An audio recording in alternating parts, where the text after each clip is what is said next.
दोस्तों नमस्कार। Colonel Ajay, CEO Ajay Astro Money Group First Global Astro Finance digital channel से आपसे मुखातिब होता हूं। आज के एपिसोड में हम चर्चा करेंगे सरसों बहुचर्चित ऑयल सीड मस्टर्ड ऑयल के ऊपर और मस्टर्ड सीड के ऊपर हम चर्चा करेंगे। जानिए रिपोर्ट विस्तार से।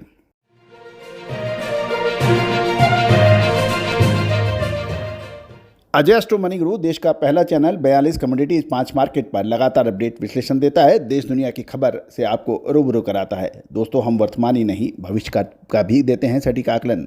दोस्तों आपको याद होगा सरसों पर हमने शानदार तेजी की अग्रिम विश्लेषण 12 मार्च को दिया था। उसके बाद सरसों के अंदर शानदार तेजी दर्ज हुई, लेकिन सरसों के अंदर अब कुछ गिरावट के समाचार मिल रहे हैं। आगे सरसों के अंदर क्या रहने की संभावना है, क्या ये गिरावट खरीदने के लिए उचित अवसर रहेगा या फिर और आगे गिरावट रहेगी, इसकी विशेष रिपोर्ट के लिए करिए संपर्क। दोस्तों जयपुर में सरसों तेल, कच्ची घानी व एक्सपेलर की कीमतों में कल लगातार दूसरे दिन कमजोर होकर भाव 1108 रुपये और 1098 रुपये प्रति 10 किलो रह गई है। इस दौरान सरसों की खल की कीमतों में भी 30 रुपये की कमजोरी होकर ये 2575 रुपये प्रति क्विंटल के स्तर पर भाव देखे जा रहे हैं। साथ साथ देश की मंडियों में सरसों की दैनिक आवक थर्सडे को गिरकर 9.25 लाख बोरी की होने के समाचार हैं, जबकि पिछले कारोबारी दिवसों में ये लगभग 11.50 लाख बोरी की आवक हुई थी। दोस्तों ये भी एक महत्वपूर्ण है कि कुल आवकों में प्रमुख उत्पादक राज्य राजस्थान की मंडियों में 5.25 लाख बोरी की आवक है। गौरतलब है कि राजस्थान देश में सबसे बड़ा सरसों उत्पादक राज्य माना जाता है। मध्य प्रदेश की मंडियों में लगभग 80,000 बोरी और उत्तर प्रदेश की मंडियों में 80,000 बोरी की आवक के समाचार हैं। पंजाब और हरियाणा की मंडियों में 75,000 बोरी और गुजरात में 55,000 बोरियों का योगदान रहा। अन्य राज्यों की मंडियों में 1.10 लाख बोरी की आवक हुई। कुल मिलाकर 9.25 लाख बोरी की आवक थी। दोस्तों ये भी एक महत्वपूर्ण बात है कि तेल मिलों की ग्राहकी कमजोर होने के कारण घरेलू बाजार में सरसों के दाम घटे। जयपुर में कंडीशन सरसों के भाव 25 रुपये कमजोर होकर 5,825 रुपये प्रति क्विंटल रह गए और इस दौरान सरसों की दैनिक आवक भी घटकर 9.25 लाख बोरी की हुई, जिसका पूर्ण विवरण हमने अभी दिया।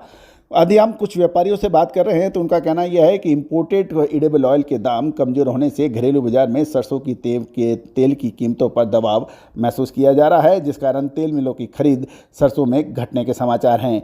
गौरतलब है कि हाल ही प्रतिकूल मौसम से सरसों की फसल को नुकसान हुआ था और साथ साथ ओले और तेज़ बरसात से सरसों की फसल का नुकसान भी लगातार अपडेट हमने आपको दिए थे। विदेशी बाज़ारों में एडिबल ऑयल की कीमतों पर दबाव बना रहने की उम्मीद जताई जा रही है, क्योंकि इंडोनेशिया में रमज़ान के बाद पाम यानी तेल के उत्पादों की बिक्री तेजी आ सकती है। साथ ही भारत व चीन के आयात मांग अभी कमज़ोर रहने की आसार बन गए हैं। ऐसे में आयातित खाद्य तेलों के दाम कमज़ोर हुए तो घरेलू बाज़ारों में सरसों की कीमतों पर दबाव बन सकता है। दोस्तों Burma Malaysia derivative exchange BMD पर जून महीने का पाम ऑयल का वायदा में 44 रिंगट यानी 1.14% की गिरावट आकर भाव 3834 रिंगट प्रति टन रह गए हैं, जबकि कल सुबह के सत्र में इसके भाव लगभग 1% से अधिक तेज थे। शिकागो बोर्ड ऑफ ट्रेड में सोया तेल की कीमतों में 0.1% की कमी हुई और डलियन का सबसे सक्रिय सोया तेल वायदा अनुबंध 0.6% गिर गया था, जबकि पाम ऑयल का तेल वायदा अनुबंध 0.5% बढ़ गया था। तो दोस्तों महत्वपूर्ण ये है कि एडिबल ऑयल चाहे वो सरसों हो, सोयाबीन हो या फिर मूंगफली, कैस्टर और तिल, इन सभी पर हमने आपको लगातार अपडेट अग्रिम विश्लेषण दिया है। हमने अपने सभी क्लाइंट्स यानी जो हमारे से रिसर्च रिपोर्ट प्राप्त करते हैं, इसका आगे का विश्लेषण हमने दे दिया है। दोस्तों तेजी आने के बाद तेजी और मंदी आने के बाद मंदी के 50 कारण गिनाने से कोई फ़ायदा नहीं है। याद कीजिए हमने मार्च महीने के प्रथम सप्ताह में सोयाबीन और सरसों में तेजी की बात कही थी, जो कि अक्षर सत्य साबित हुई, जबकि सरसों की शानदार फसल सामने खड़ी थी और लगभग सभी मार्केट विशेषज्ञ एसोसिएशन और का शानदार सरसों का उत्पादन लगभग 115 से 120 लाख टन की बात की जा रही थी। उसके बावजूद भी हमने साहस करके आपको कहा था कि सरसों में तेज़ी को रोक सकता है तो रोक लीजिए। शानदार तेज़ी सरसों में दर्ज हुई थी। अब क्या ये टाइम मुनाफा वसूली का है? आगे आने वाले समय के अंदर सरसों के अंदर क्या तेज़ी रह सकती है या एक आप अपॉर्चुनिटी है निचले दामों में खरीदने की। साथ साथ सोयाबीन के अंदर भी क्या आगे तेज़ी रह सकती है या मंदी, पाम ऑयल और सनफ्लावर ऑयल इसके अंदर भी क्या रह सकता है आगे, इसकी विशेष रिपोर्ट के लिए संपर्क कर सकते हैं।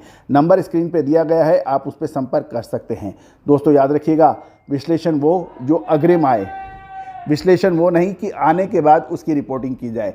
तो दोस्तों तिलहन, दलहन, मसाला, अनाज, चावल, गवार सीड, सोना चांदी, कच्चा तेल, इन सभी पर विशेष रिपोर्ट के लिए संपर्क करें। All the very best, good luck, happy trading.